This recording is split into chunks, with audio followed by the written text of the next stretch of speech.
آله وصحابته ومن تبعهم بإحسان إلى يوم يبعثون.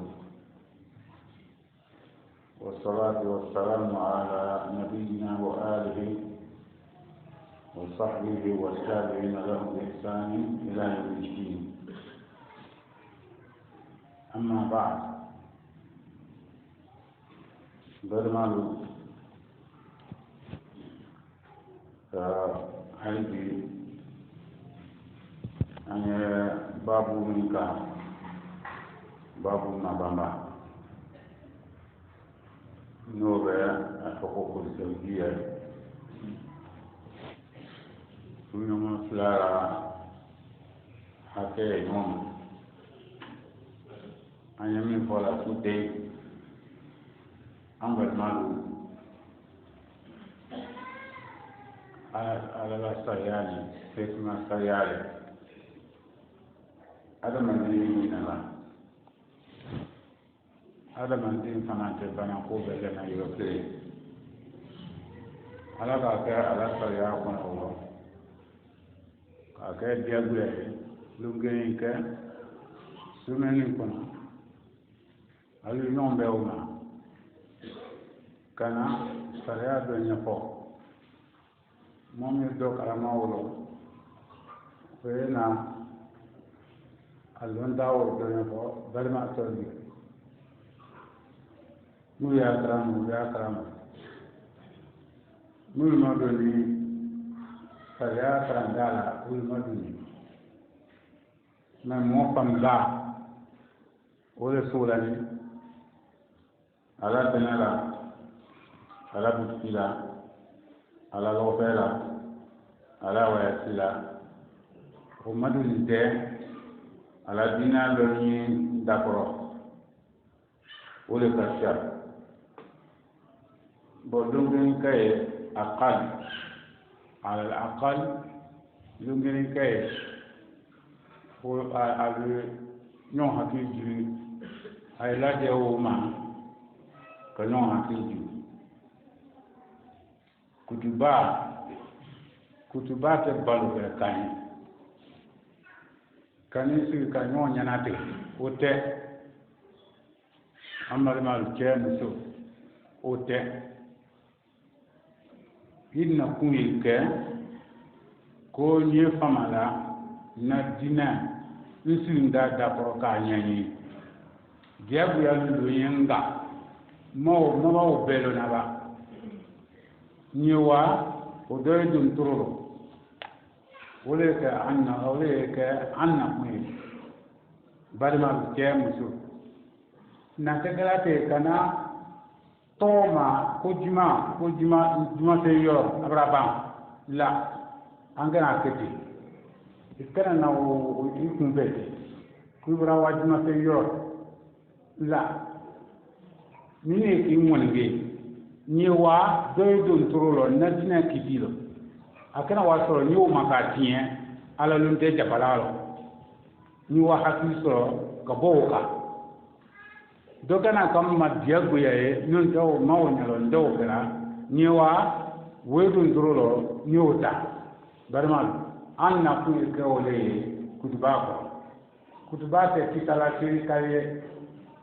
kangalamu kera akela oye defoe ane olula atekela nyon na tete tu kiti mun fana foto kutubalo badima yo korole eta o sampe eta alala kiti sampe ya korole alala sain isana nyami yo korole yala kiti sariya kiti korote ambe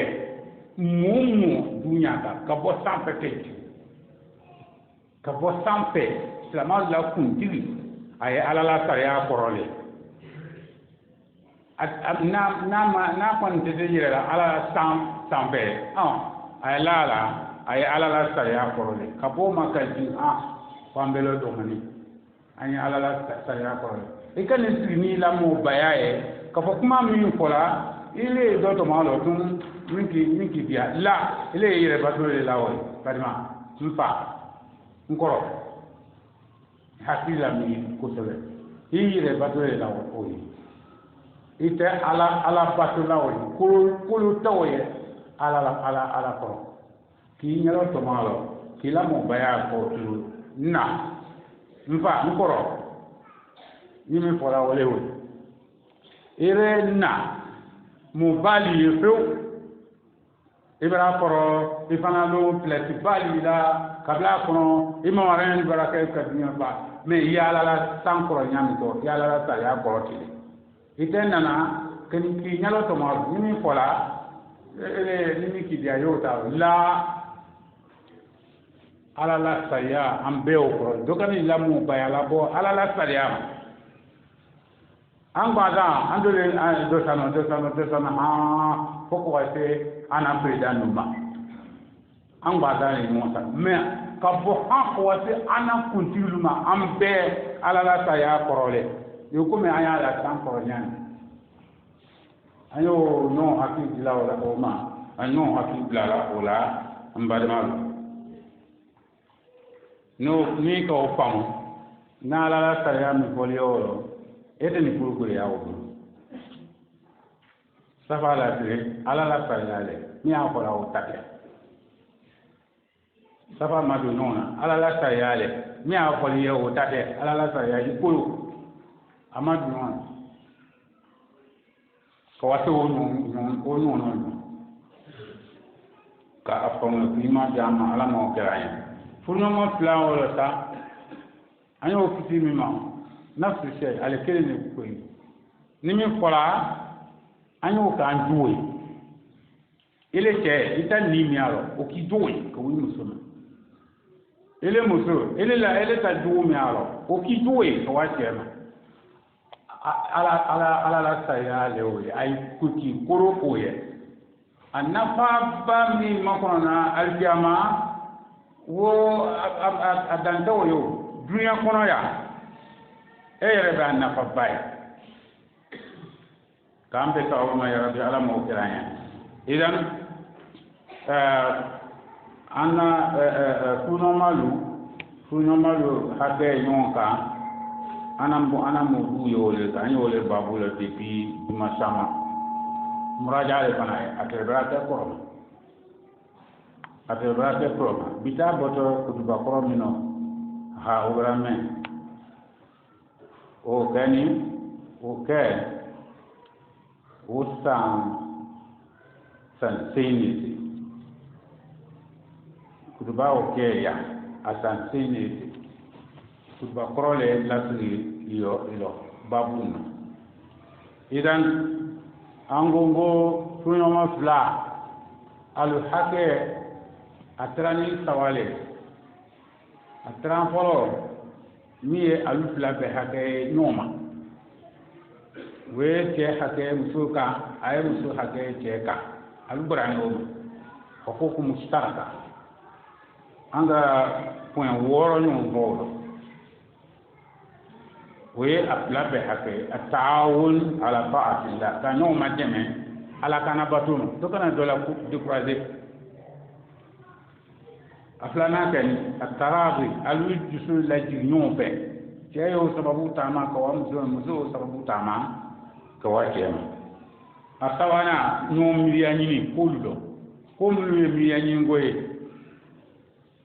tana ko silan ko aidi jima se ko yi moyo wa ba mo wa we habi ngoye la aywa nususu kolu kula ben nu kiti la tere ngoroy kulu kote ko ni ayenta jila hakli ni ma nyon wote al flabe ko ke nyon wote do kana do sabote wolo do kana do tosi do anana kinyala ba de fu metamesen adamadiya tisu wala mukhalafatu nuko kinyala gbawo ushamanga adamadini iche adamadini ile chefana imusu adamadini ko la musu ya safana ka kolomɔya kɛ ɲɔgɔn fɛ o la min ni diinɛ tiɲɛ tɛ kelen ye a luluna kɛni ka baya ɲɔgɔn na sawako kan ni don ta sawako kɛla o ye lɔyile ma sawako ye ni dɔw ta sawako nana o fana lɔyile cɛ ma sawako ye a wɔɔrɔnan ka ɲɔgɔn ma dɛmɛ ka ɲɔgɔn dusulala turu kun ka ɲɔgɔn dusulala o fan fɛ dɔ tɔgɔya kana sɔrɔ dɔ fɛ min ye dɔ hakili lajɛɲɛ sutana kana bila a bolo bila ka waati la tiɲɛni ma cɛ de b'a muso de b'a o wɔɔrɔ kuna wɔɔrɔ o kɛni o ko kumu sarata ye an bɔni ye kisimu filanan kara filanan o de kɛni muso hakɛ cɛ ma an ye o le ma ban n'o banna cɛ hakɛ muso ma muso hakɛ cɛ ma o wala ko kɔnɔntɔn ɲɔgɔn a fɔlɔ kɛni alima o ye muso hakɛ cɛ kan a filanan o filanan kɛni dépenser muso dépenser ye cɛ de kan a sabanan kɛni muso makɛyɔrɔ ko o ye cɛ de kan o y'a hakɛ cɛ kan a naaninan ye kana muso kɛ komi jɔn hali jɔnya kɔrɔ biyanya ale ta fɔta tɛ yen hali a yɛrɛkani ko la ale ta hakililadi tɛ yen o y'a ye o hakɛ y'a ye n'a defo la y'o defo yira a la n'a defo la o yira a la defo min i la miiriya na o de a lona cɛ ye muso la tan ka bɔ jahanama o sira ka ca ala la sariya do mun ye diyagoya ye muso kalan o la y'a dogo don o la a y'o pratique kɛ fana ale yɛrɛ kumakaran ye o komi sutura ko cɛ dɔ y'o le akisiw kɛra maa lɔn t'a faamula ko ye silamɛ ye madonbaliya silamɛya kisi la k'a ɲɛɲini o nɔ le o subhanallah kule ye muso jagoya k'a don don k'a karan k'a force a yɛrɛ kunna goya ko k'a bɔ o kan a kunnadiya ko a y'o kɛ ele cɛ wa kanga muso ɲɛ o ko dɔ ala jahannama donko a bɛra tilan o ɲɛ a bɛra o faamu ka tilan ka o ma tan ele kanga a ɲɛ fa tɛ o ma tan masala muso bɛra suta titi lɔn a bɛra tilan ale de kun kan ko ye a bɛra hijabu ta bayan ko m'o fɔ ale ye i t'ale e ta tɛ cɛ i ta tɛ muso ele fana n t'o fɔra ko muso y'u bɔ a ye janda cɛ la kuma fɔnya fana o y'a ladana o y'a tiɲɛ la kana to lafiini shaytan ala zawjiki kana to kana ma dɛmɛ i cɛ kan o ye kɛla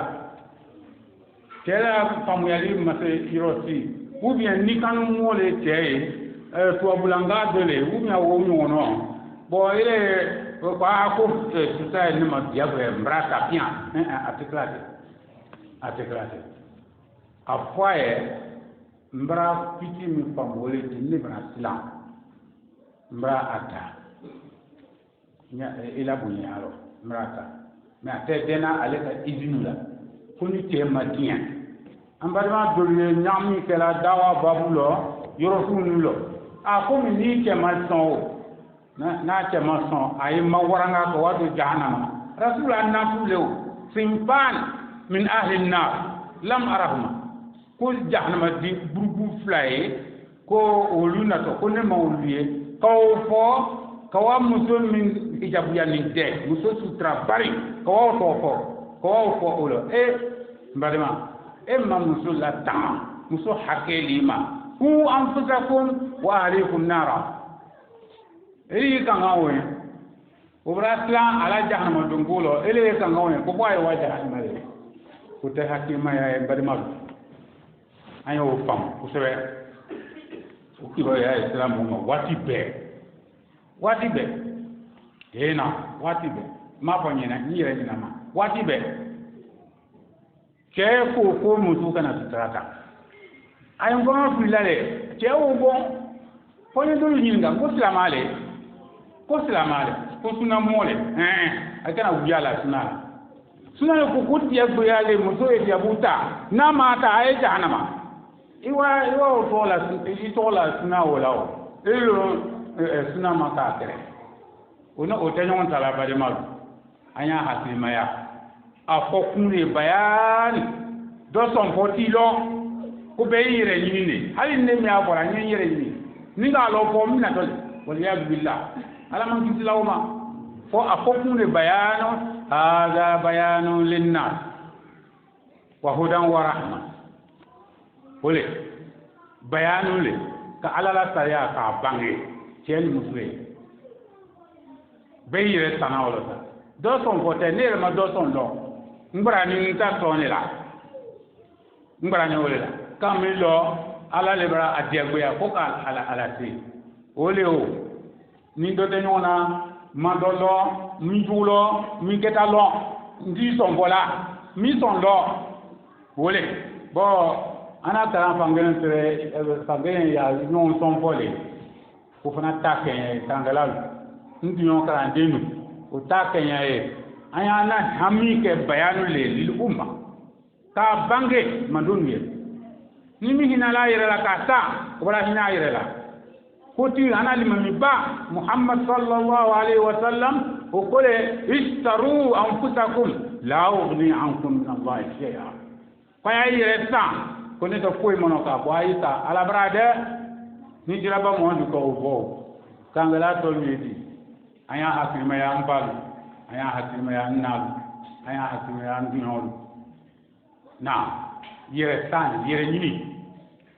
n'a bana dunna i toro lɔ yuru y'a bila i kanu ele cɛ yuru y'a bila i kanu ele muso yuru y'a bila i kanu na o le ku anfusakum wa ahlikum nara ay kana tere ay dinu nya sariya labato lɔ ay kana tere ay musolu ɲɛ sariya labato lɔ k'a bɛra suturata k'ale ma fɔ a ye k'ale ma sɔn a ma hali dɔ bɛra n ɲininka ko n t'a fɔla n kun fɛ dɔ bɛra n ɲininka ko usaz ko ni muso ka suturata cɛ ma diɲɛ ma ale fana kan ye a yɛrɛ le ma ne t'a lɔn ale muso bɛra suturata ko ni makɛ cɛ ko han ele le ka kan k'a fɔ a ye ko diyagoya a ye suturata n'o tɛ ele le bolo lɔ ko ale wuli ye bolo lɔ i labiya ne sira lon ko bɛɛ biyan di ko bɛɛ i labiya gbɛngbɛ ka waa la yɛrɛ ma kullukum ra'in wa kullukum mas'ulun an ra'iyati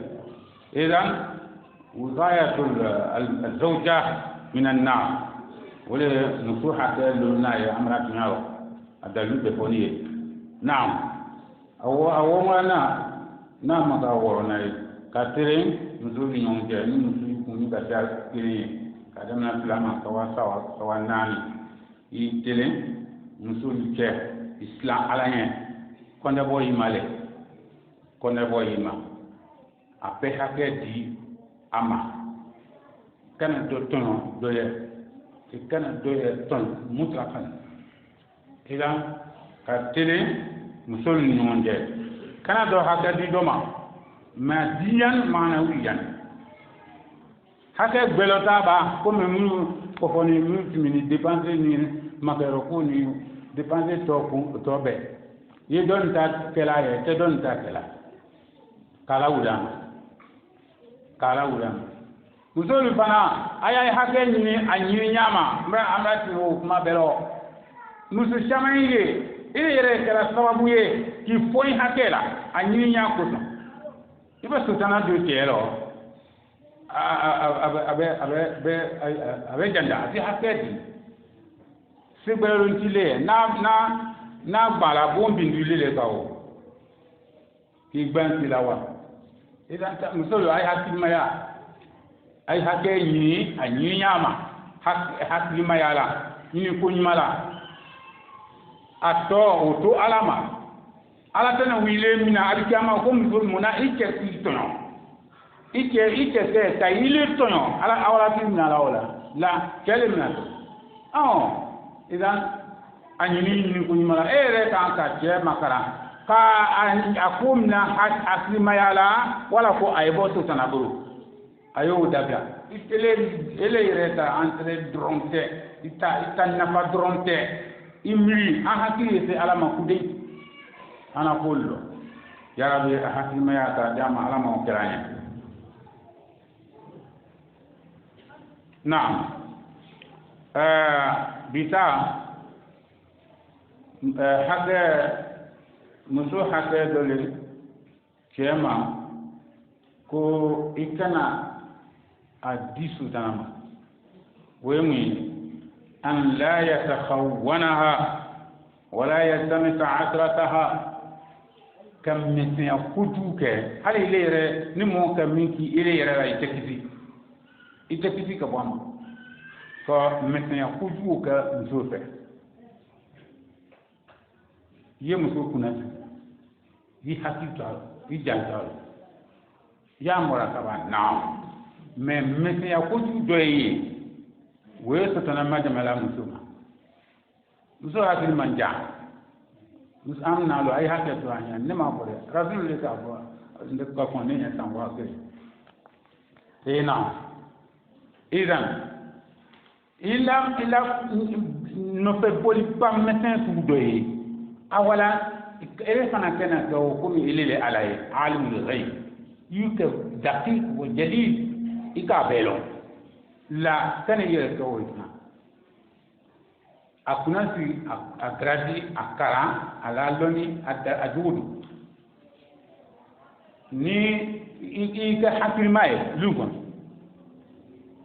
bon ale radon yala kuma samsan dullona ite ya kala lo yumalo o fana muso hakil ma maslana mais kam mesin ku dusu doke kam sunno fe bo ba ke nyasu do ma amai rasul ka ton sura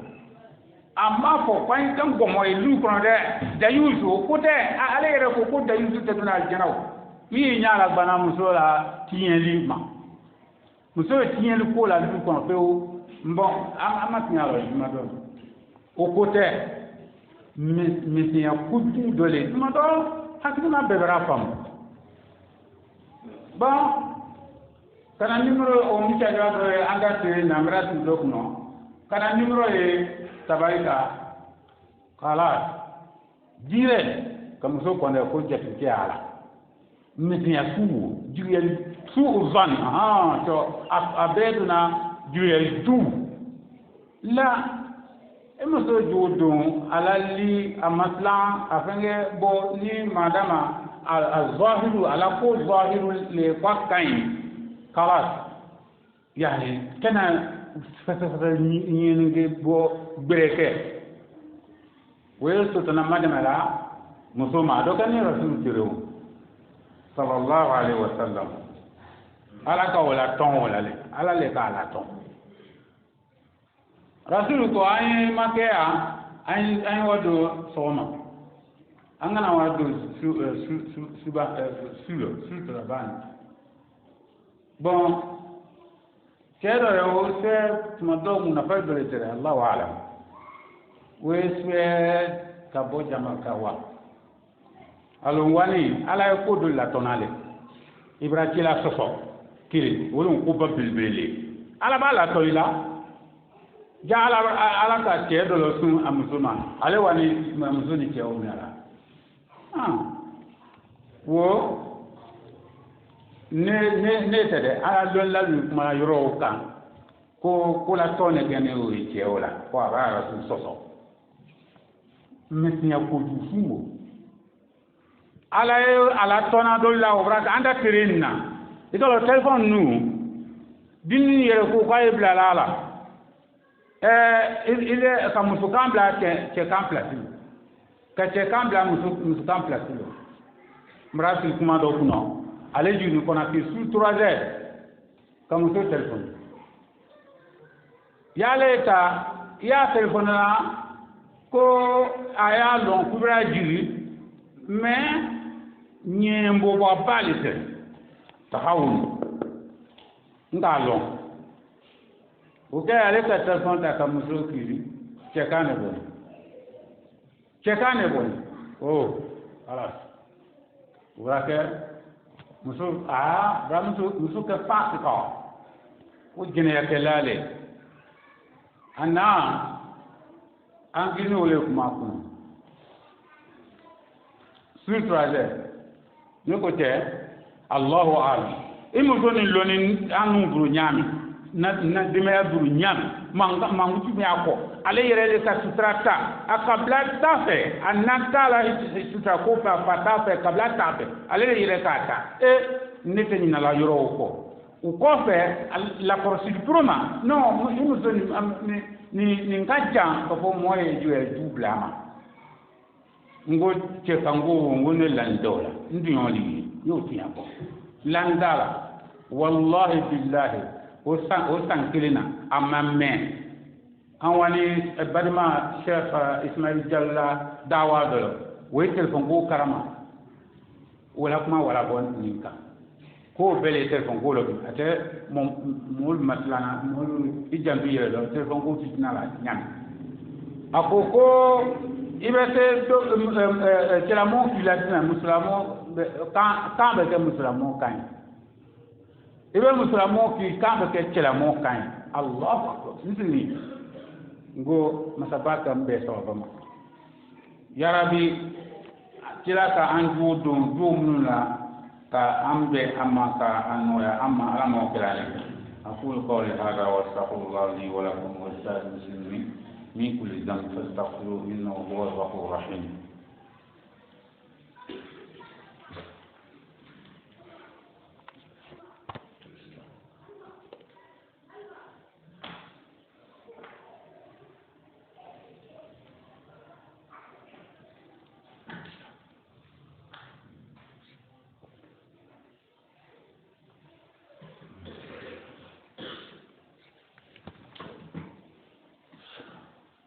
الحمد لله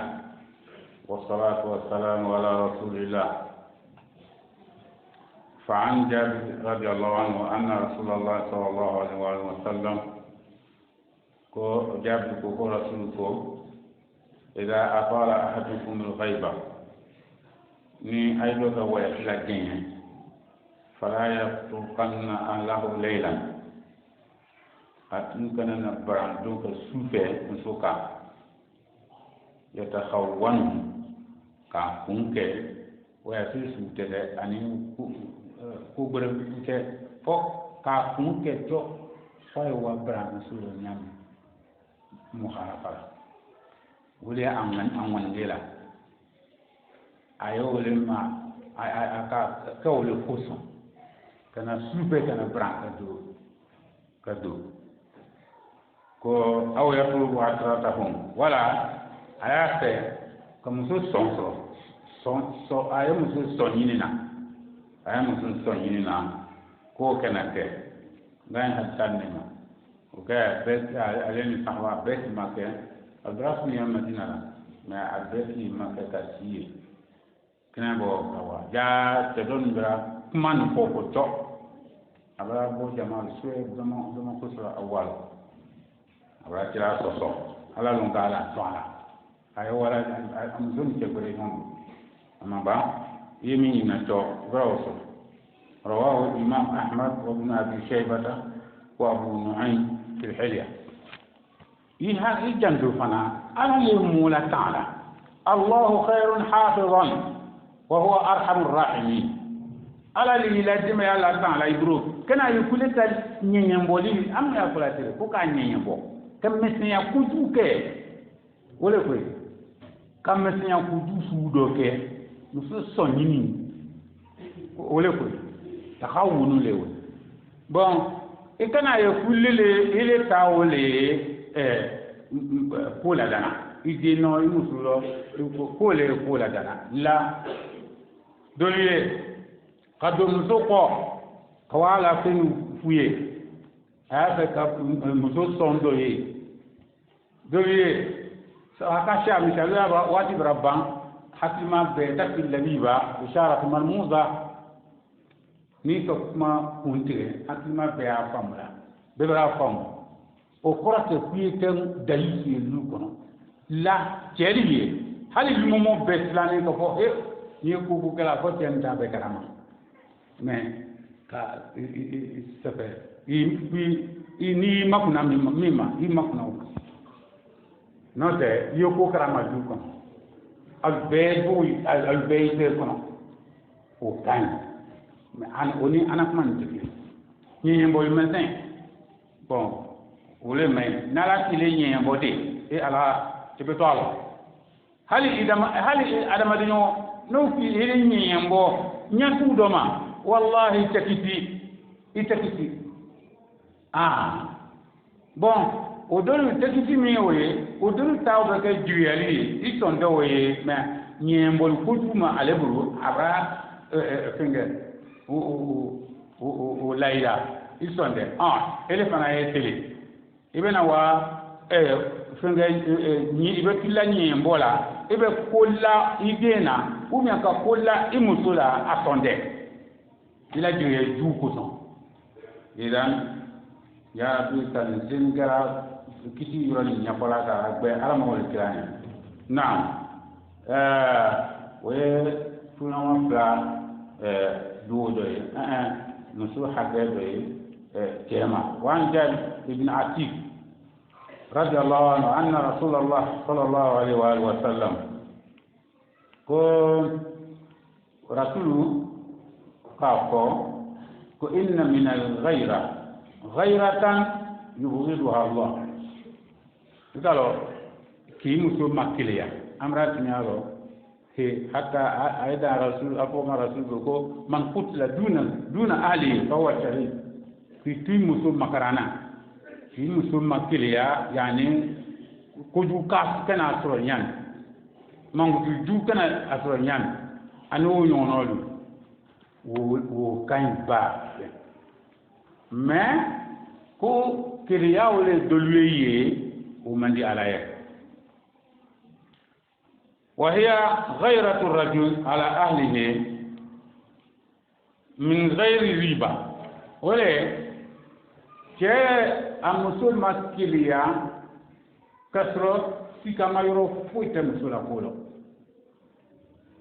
سكما يرو فويت على مكة جيالي ني كلام إيه والله أنا من يا إسرائيل كوشما يلا o bete fola jamaye mais ni kilofo mata muso do la banque ni kieli lae ka sababu ka wole mata tela kiliya ani tahawunu mate atuna wolo sutana na ndo musulo mais kongo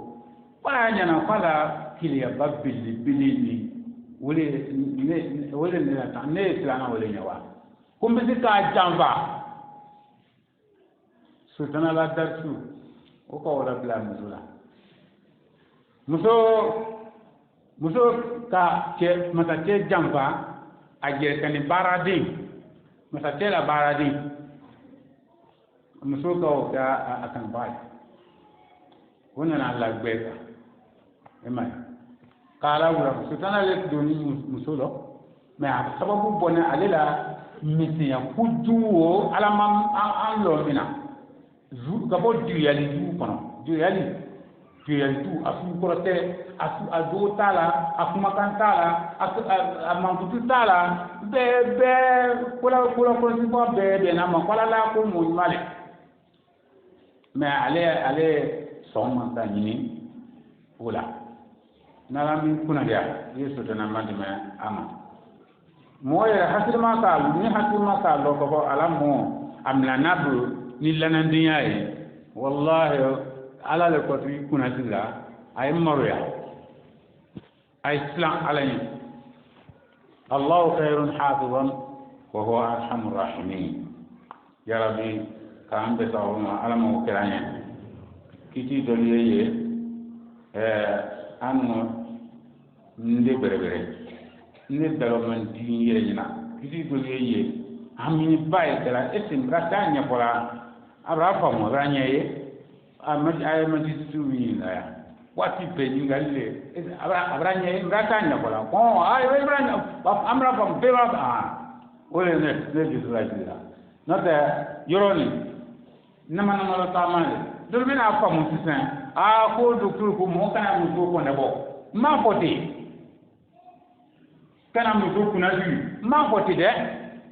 ku anfusakum wa alaykum nar o dan simile ko mi binaw kan mi loni direl tuka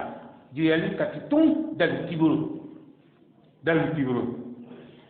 yena brati muso kedo nya amaso oje kuna alala adumaka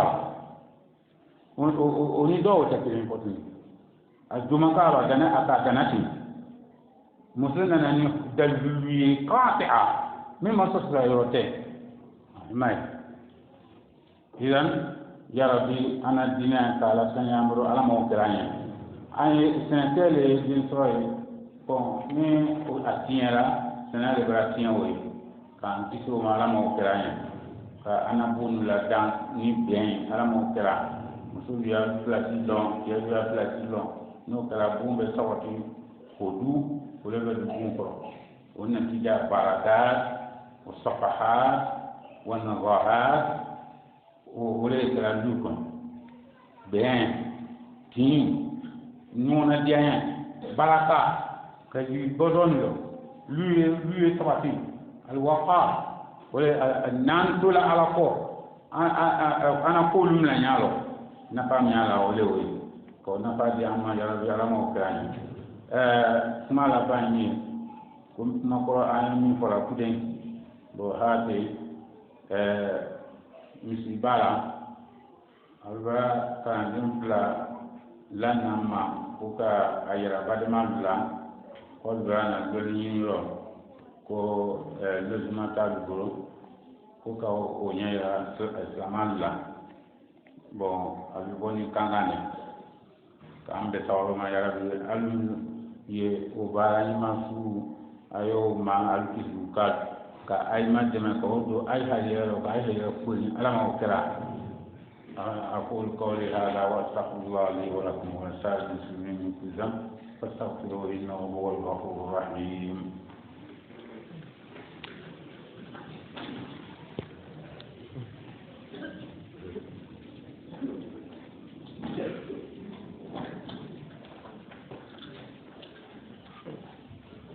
الله أكبر الله أكبر أشهد أن لا إله إلا الله أشهد أن محمدا رسول الله حي على الصلاة حي على الفلاح قد قامت الصلاة قد قامت الصلاة الله أكبر الله أكبر لا إله إلا الله